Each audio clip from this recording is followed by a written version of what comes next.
This is by Kavita Byrd from the Assembly in Indonesia. Part 1 of 5. Ending the nightmare of global tyranny by waking up to our true nature, and that doesn't mean not taking action. Part 1. The only way to end a nightmare is to wake up from it. Everybody knows that. Common sense, no?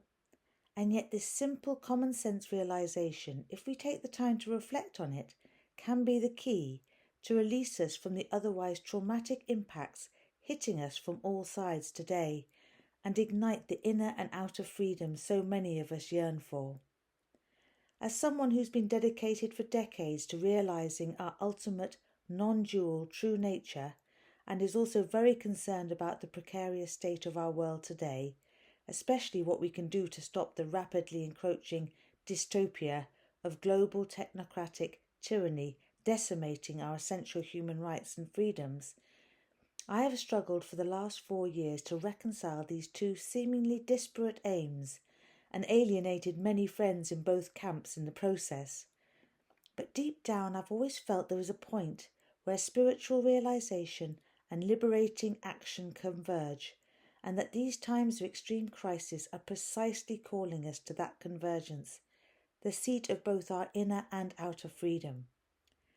Today we find ourselves in a surreal world that assaults our sense of well-being and sense of reality at every turn. Instead of feeling victimized, can we take it as a wake-up call that is not reality at all, but a grotesque simulation, a virtual appearance that cannot possibly be real because it is so grossly distorted? In the moment we truly see this, we pop out of the illusion and experience it from the outside as the witness, not the inside as the victim. Just as when we wake from a nightmare, the illusion of what we feared and cowered from in terror is exposed as nothing more than a projection of our own consciousness, a figment of our dreaming imagination, and dissolved through the power of that realization. We have all heard of lucid dreams, and many of us have experienced them. In a lucid dream, one stands both inside and outside the dream, and from the outside can both observe and direct the inner content. One can choose to fly, to visit other planes, to change a dangerous situation into an exalted one, monsters into angels. In this state, straddling the inside and outside of the dream, there is a tremendous power of transformation, and eventually one wakes to the highest freedom of all, where the whole play itself dissolves and one knows oneself as the pure consciousness in which all the scenes, monsters and angels alike, light and darkness, were simply energies of our own consciousness, whirling in empty space, appearing and disappearing. Is this our world today, whirled out of the space of pure consciousness and energy? And if so, doesn't it follow that we can unwhirl it, reel it back into the space of pure potential from which it arose in the first place?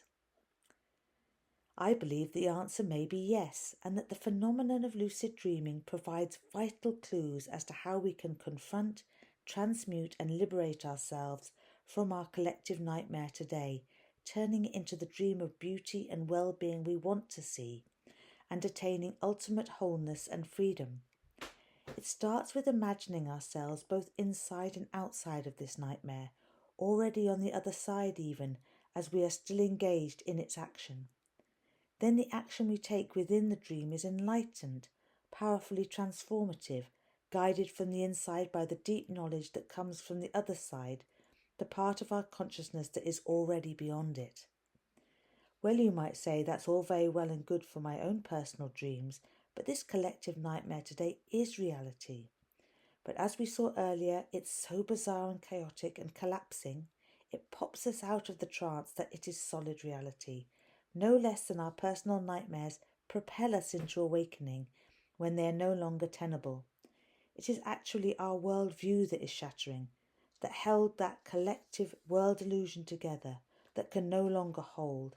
And that's a very good thing, because it is liberating us into a greater creative fluidity, a space of infinite potentials, and our ultimate freedom.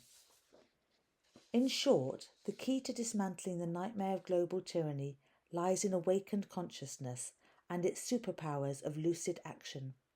Holding the whole undivided consciousness, both inside and outside the dream, doesn't mean, as many spiritual types think, that we are just meant to witness what is happening in these tumultuous times without taking action.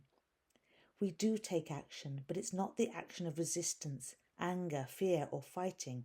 It's enlightened, caring, loving action, guided by the knowledge that we are already whole, we are already home. And that is the most powerful kind, the fearless power of the sacred.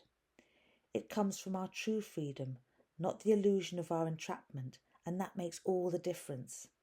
Only then can we achieve escape velocity from this nightmare. Only then can we fly high in this dream, our superpowers ignited. Only then do we know we are the infinite sky that holds all the light and darkness, the black and white holes, death and rebirth, turning into and out of each other, and yet is forever free and whole, invincible and eternal.